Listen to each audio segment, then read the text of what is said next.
L'objectif de la semaine du patient, c'était vraiment de mettre le patient au centre et nous, on a bien sûr accepté d'y participer parce que ça rejoint totalement nos missions, c'est-à-dire d'informer, de former les patients, de mettre aussi en lumière le travail des associations de patients et alors on est la LUS, donc on est une fédération d'associations de patients et on porte aussi la voix des patients, donc c'était une belle opportunité, de présenter tout ça.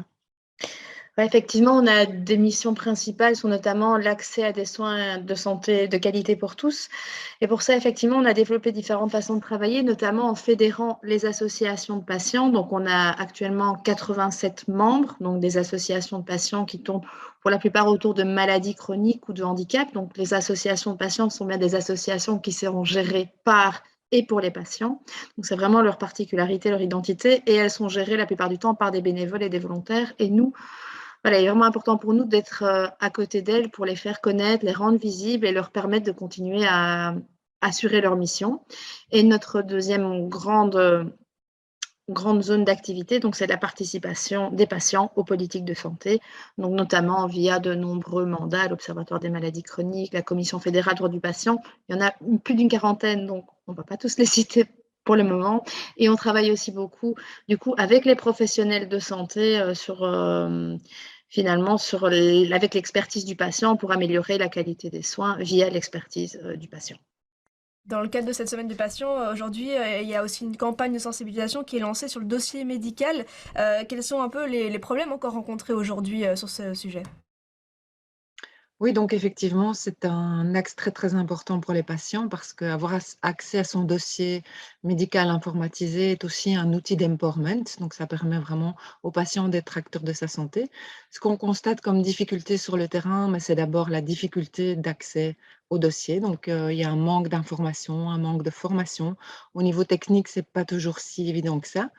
D'autant plus qu'on constate de plus en plus qu'il y a une fracture numérique qui est en train de se creuser et donc cette fracture numérique, empêche un certain nombre de patients d'avoir accès à cet outil fondamental. Parce qu'on peut rappeler effectivement le dossier patient informatisé permet d'accéder à toute une série de documents. On l'a vu pendant la crise du covid, accéder à ces tests et cetera. Mais c'est aussi un outil qui permet par exemple d'inviter un soignant à avoir accès à son dossier ou alors d'exclure aussi certains soignants donc et de donner son consentement. Donc effectivement, cette campagne, enfin on la soutient vraiment, à 100. Avec le contexte économique, il y a aussi une problématique sur l'accès financier aux soins de santé. Cette problématique, comment vous la traitez aussi? On a fait une enquête auprès de nos membres qu'on a élargie auprès d'autres patients sur les besoins du terrain et effectivement, l'accès financier aux soins de santé est venu en priorité.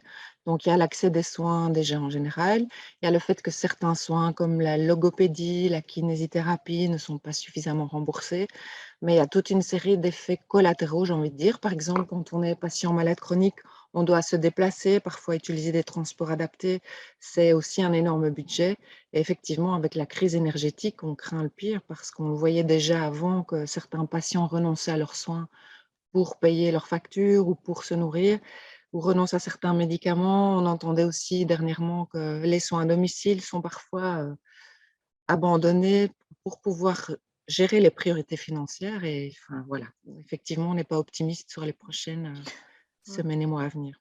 Et c'est vrai que certains soins à domicile nécessitent aussi une consommation d'électricité plus grande, notamment en oxygénothérapie. Et là, effectivement, on a eu des retours d'associations qui nous alertaient également sur l'augmentation des factures à ce niveau-là. Donc vraiment, ces augmentations qui peuvent sembler éloignées des soins de santé à la base ont des impacts vraiment très concrets sur la façon dont ils doivent se soigner, finalement. Et il y a aussi, cette semaine, je regardais un peu votre agenda sur les thématiques traitées. Il y a un colloque sur les 20 ans de la loi du droit du patient. Quels sont un peu les défis futurs justement sur ces droits de patient? Nous, on soutient la loi depuis sa naissance, hein, donc on est vraiment très, très, soutenant par rapport à ça. Ce qu'on constate, c'est qu'aujourd'hui, les droits du patient ne sont pas encore suffisamment connus ni appliqués sur le terrain. Au niveau des défis à venir, il y a toutes les questions liées justement au dossier patient informatisé qui ne sont pas encore couverts quelque part par cette loi. Donc on constate par exemple sur le terrain que certains hôpitaux refusent l'accès au dossier informatisé parce que parce qu'il est informatisé, alors que ça fait partie des droits du patient d'avoir accès à son dossier de santé. Donc effectivement, il y a une réflexion en cours pour réformer les droits du patient dans lesquels on est activement impliqué et où on va mettre en avant toutes ces questions-là.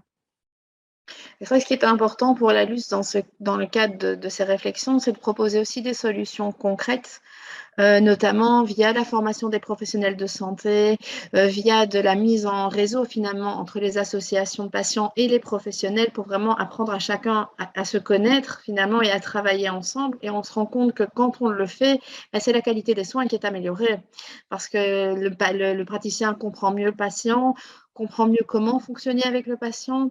Et donc voilà, on essaye vraiment de développer des projets très concrets pour pouvoir améliorer finalement cette qualité des soins. Donc rester autant dans les mandats et la participation, mais aussi évidemment en développant des projets sur le terrain au quotidien. Donc notamment via l'organisation de forums de rencontres, via des cours qui sont donnés par les patients à des professionnels de santé, via aussi un documentaire qu'on a édité sur les associations de patients. Donc voilà, on essaie vraiment de varier le nombre de façons de travailler pour avoir le plus d'impact possible.